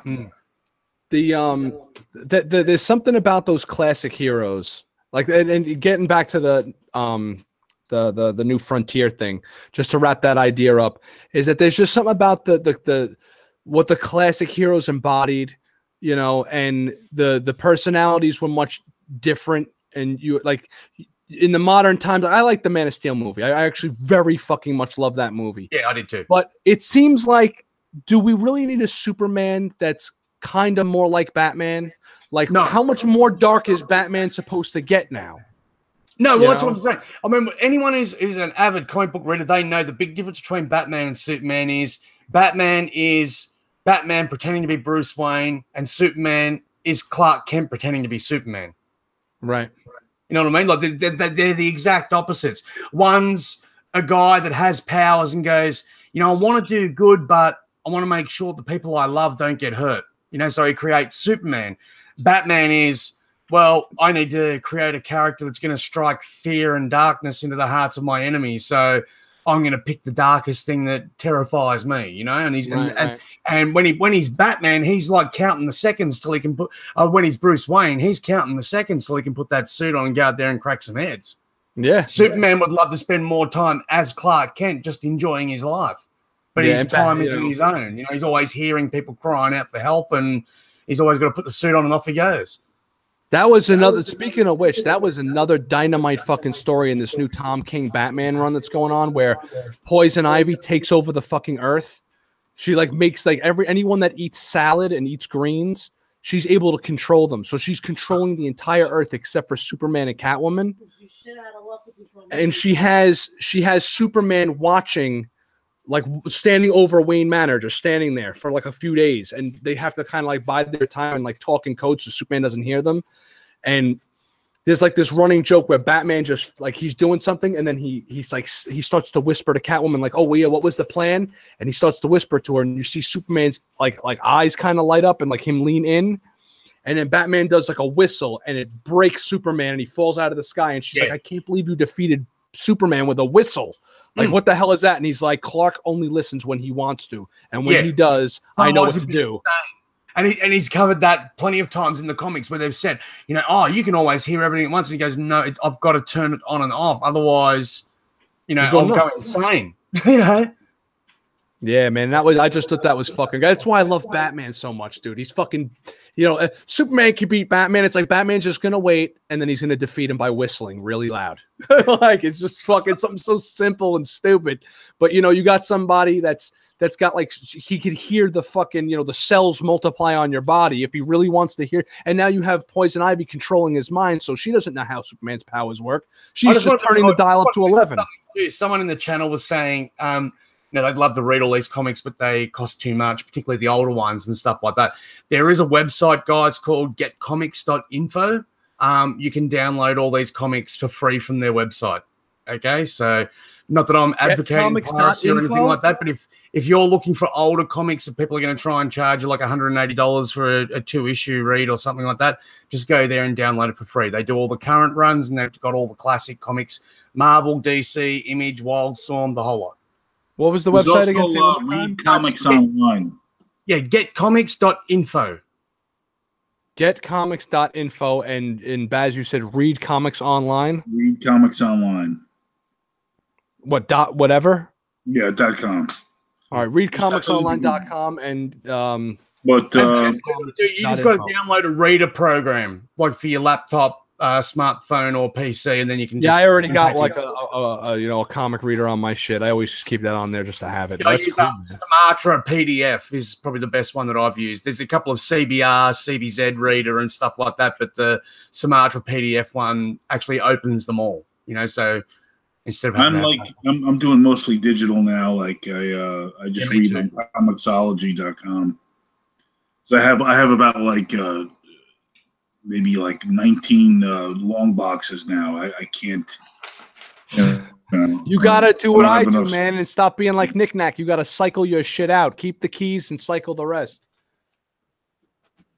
Can't do that, bro. I know. Can't do that, bro. Sorry. I have one day and read them. So. Yeah, look, actually, I just bagged up. I found a couple of hundred of my 90s comics, and I've just been going through bagging them all up and stuff like that. Like the first 25 I did was all DC, of course, but you know, nice. Got good ones like the first appearance of Lobo and nice. Death and Superman, first appearance of Doomsday.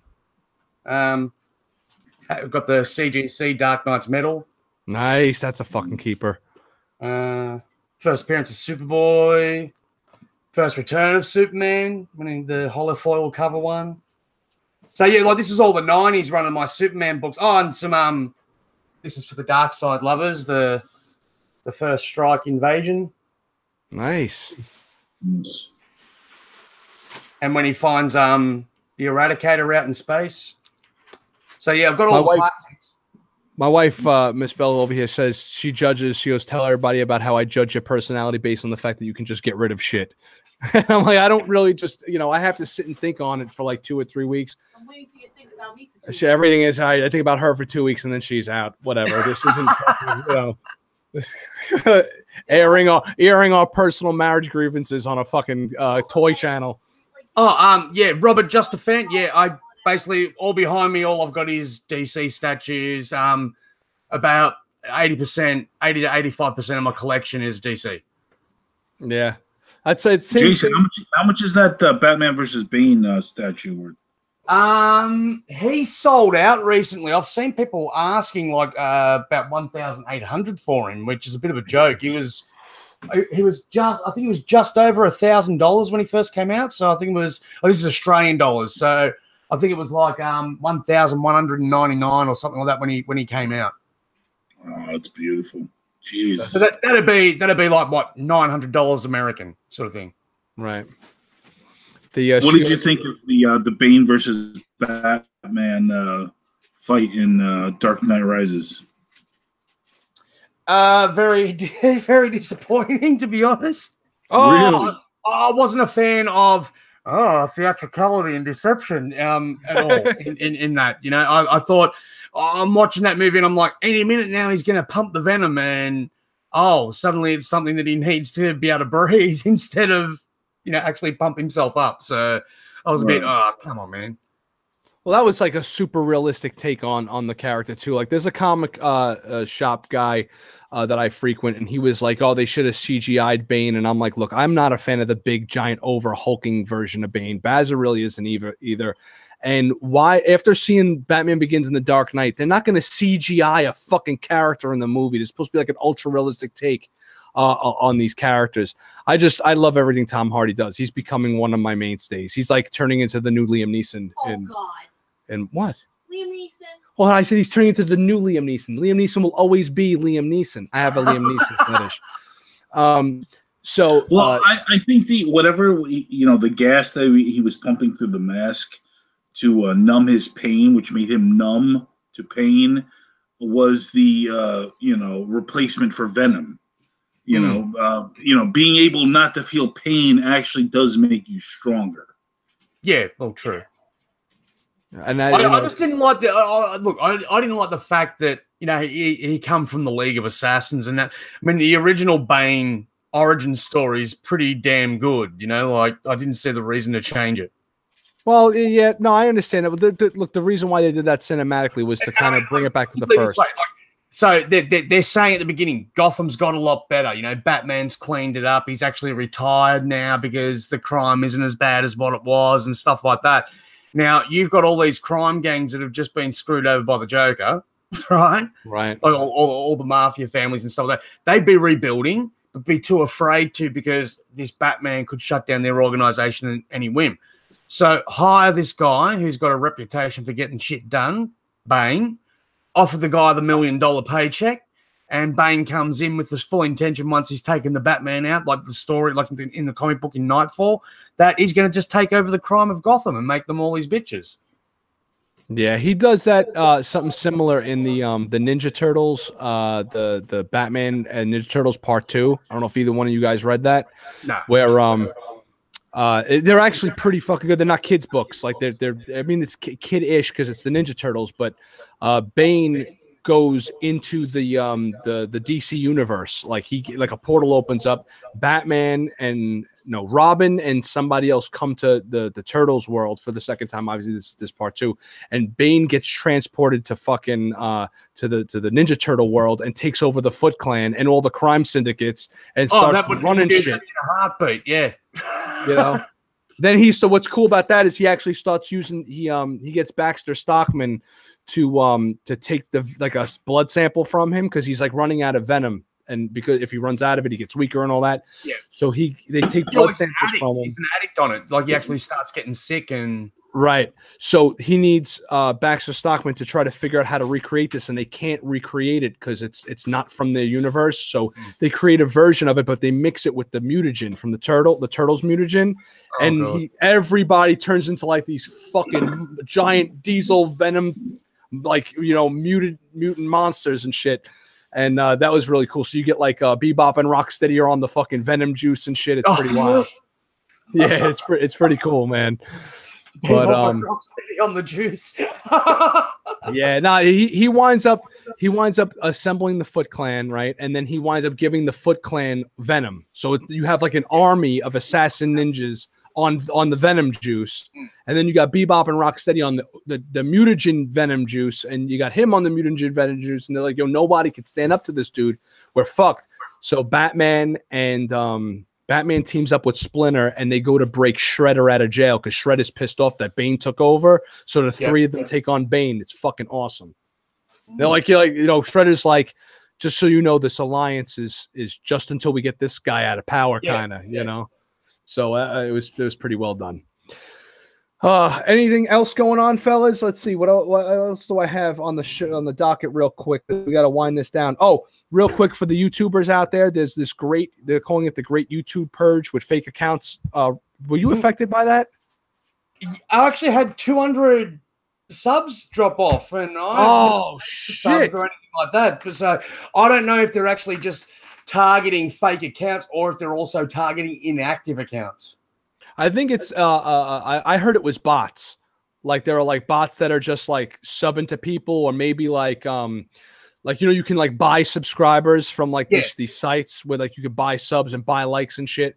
I think they're trying to weed that stuff out. I actually lost 2 subscribers, and then I wound up gaining like more than triple that this week. That's what I was going to say. So yesterday when I logged in, I'd lost like 200, but then by the afternoon, there was like 87 of them back or something. Yeah, because it's like they're just going to be dropping off and adding on. Like I'm doing this thing where like my channel only has 650 subscribers, 651, something like that.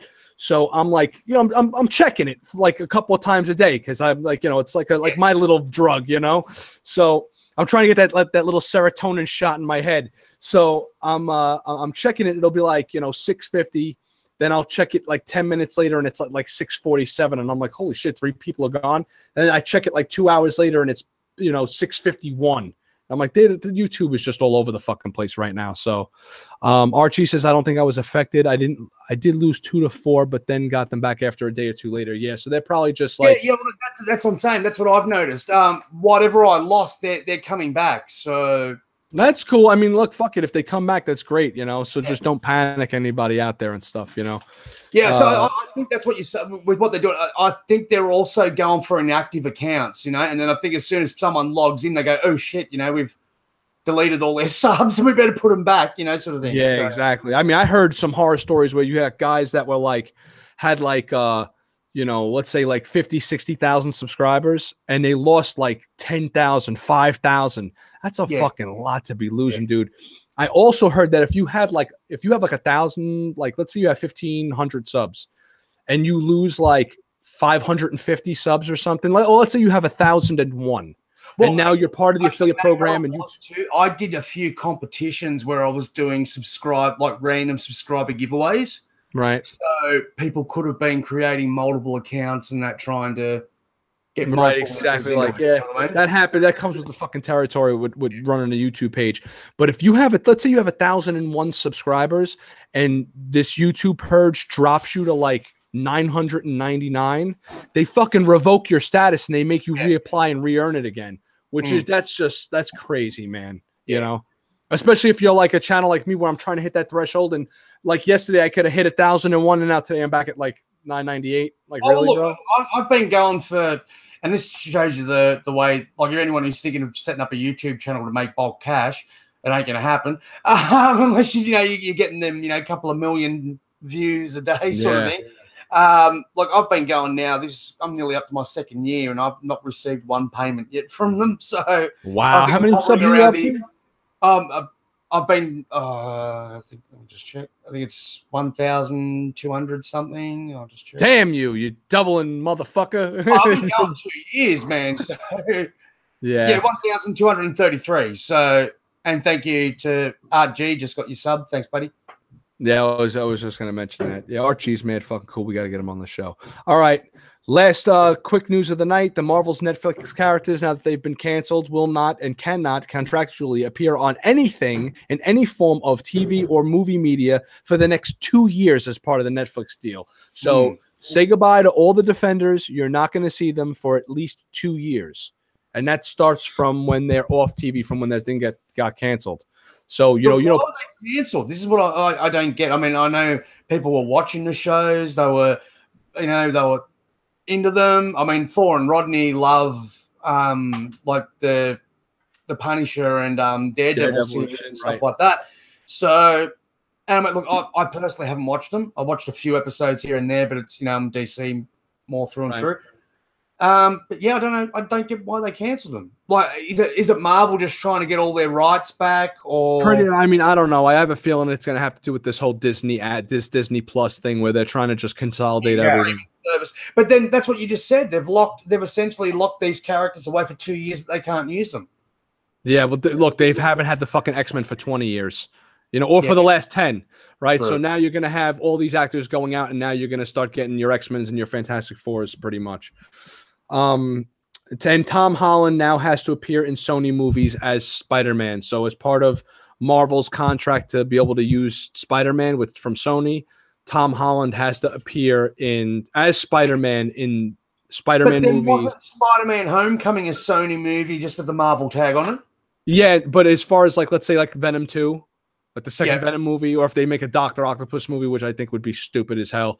Baz mentioned earlier about wanting to see movies with villains. I still haven't watched Venom. People are saying it's good. I have no interest in it besides it being Tom Hardy. I'm going to say this because I'm in a bit of both camps. I mean, I'm not the biggest Spider-Man fan, but I'm a big fan of Venom. I love that that Secret War one, when they all got kidnapped and he got taken up to the spaceship and he found he thought it was a suit and he put it on, and it wasn't until he woke up eating that bloke's brains and he realized, oh shit, it's not just a suit. So I like that origin story where, Eddie Brock had the hatred for Peter Parker, and which was sort of covered loosely in that Spider-Man 2 movie story arc, Right, I like that original story where they both hate Spider-Man, that's why they merge, Right. And in this one, you don't. It's a completely different origin story. He's more of a hero rather than a villain from the get-go. But no, in saying it, that's what I'm saying. If you're not an avid reader of the Venom comic books, it's a good film to sit down and watch. You'll enjoy it. At the end of the movie, you'll go, you know what? It was better than I expected.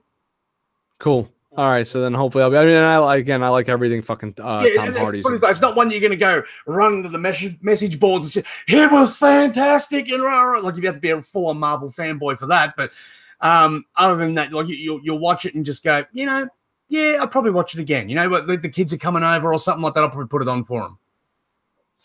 All right, well, whatever. I'm going to see it anyway at some point, but. So Tom Holland Spider-Man now has to appear in those movies as well. They're going to be doing a Silver Sable and Black Cat movie or some shit. Whatever. What? Tom Hardy so much you have to watch it. No, not Tom Hardy. Tom Holland. You know what? If they do that though, the Venom 2 and they have Tom Holland in it, you've got to have the symbiote trying to leave Eddie Brock to this host is a bit better. I think I might attach myself to him. yeah. Like there's that meme of the guy walking with the girl and he's looking over his shoulder, the suit would be what's this, Symbiote love triangle. Yeah. That was cool about the movie it was like a buddy cop movie. Yeah, the interaction between the symbiote and Eddie was And you know what? That format grew on me. At first, I was a bit like, oh, God, where are they going with this? This is going to be cheesy and crap. But then, as the movie rolled on, it just sort of got better and better and better. And you were like, this is actually pretty hilarious. It's pretty funny. It was entertaining. Yeah. That's cool. That's cool. And I got nothing else here, guys. I'm starting to fucking fade. So if you guys want to Robert, just a fan. You're right. Yeah. Woody Harrelson as Carnage. Man, anyone who's seen what's that movie where he's a serial killer? Yeah, man, he can play an off-chop dude really, really well. So I'm banking on that he'll be good. Laura and I have another Miss Bell. Call me Laura, for God's sake. Well, we have this thing where we're like, and actually with Baz too. That's the thing with Baz. Is her and Baz Woody Harrelson's in it. It's got to be a good movie. When you talk about something, he would be like, Woody Harrelson's in it. Yeah. And I'd be like, yeah. I'll watch it. So, he's another. Now it's Littlefinger from Game of Thrones. Yes. Now he's popping everywhere. Yeah. He pops up everywhere now. Yeah. What about that new trailer? What? With I don't Jax and. I don't know. There's a new movie with Jax from fucking. They're military men doing a drug heist. Could you guys even hear her? Yeah. Yeah. All right. Cool. All right. Good. So that I haven't. trailer I posted. Baz knows about it. Does it look good? I haven't seen it. All right, great. Thanks for Yeah, answering. actually, some guy. It's a new Apparently, you know, Baz. Oscar Isaacs and Jax are in a movie together. Does it look good? I haven't seen the thing for it. Like, yeah, like an action movie with like some like recognizable stars. Oh shit, Ben Affleck's in it too. Charlie Hunnam. Okay, yeah, that's right. That's Jax. No. Oh, Batman's in it. Cool. The Viper, Pedro Pascal. I don't know. Baz, is Pedro Pascal in it? Look, guys. By the way, like if you have Netflix, you must watch Norseman. It's hysterical. Whoa, why are you covering your hat? I take it he's not a fan. No, it's not that. I'm sitting here like asking Baz question after question. He just ignores me and just starts on some other shit. And I'm just like, motherfucker, bro. Watch Norseman. Shut the F up. Fuck this guy. I don't care about your fucking movie. Whatever. Go watch Norseman. That's cool.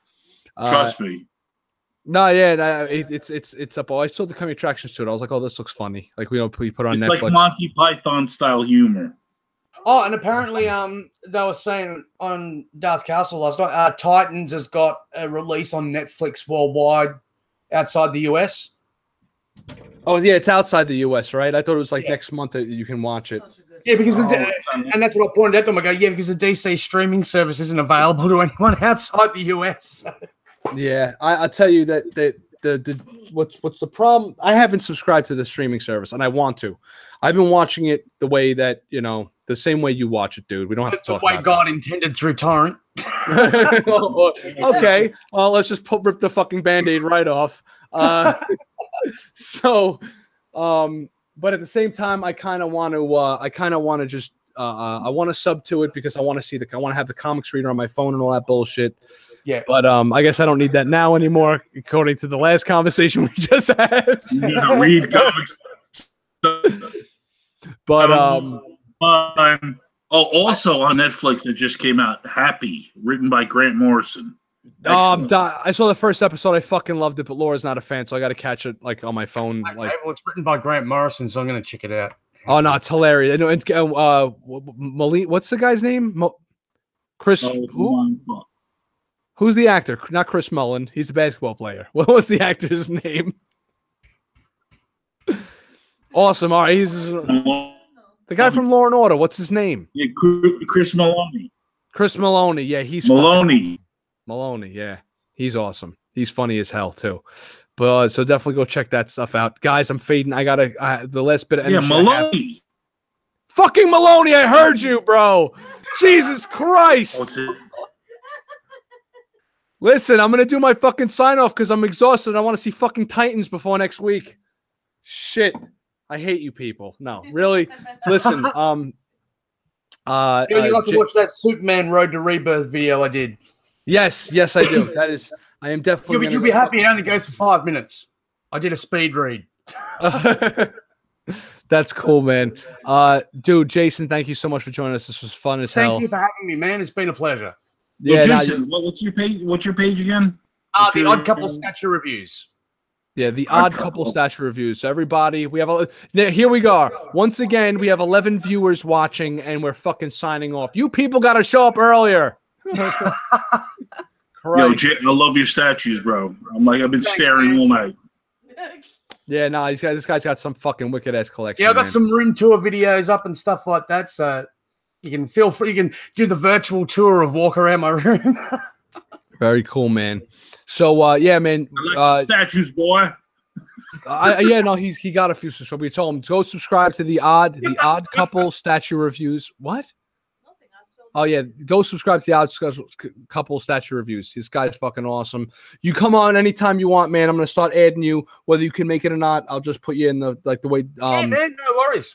Darth Castle runs his shit, and you just come on whenever you're available. It's great to hang out with DC fans. Yeah, you got a home here, buddy. Bro.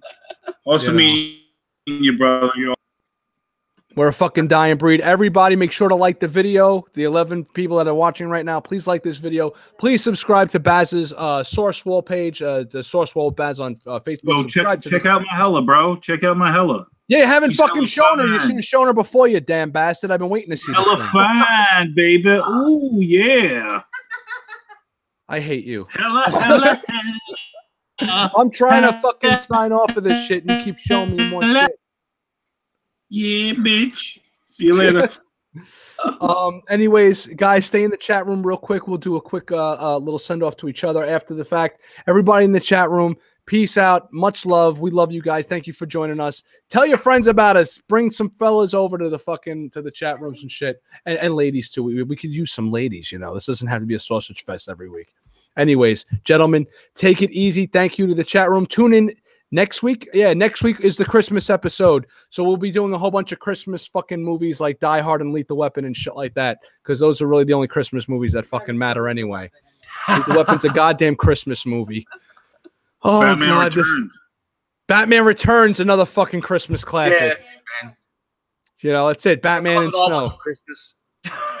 So what happened?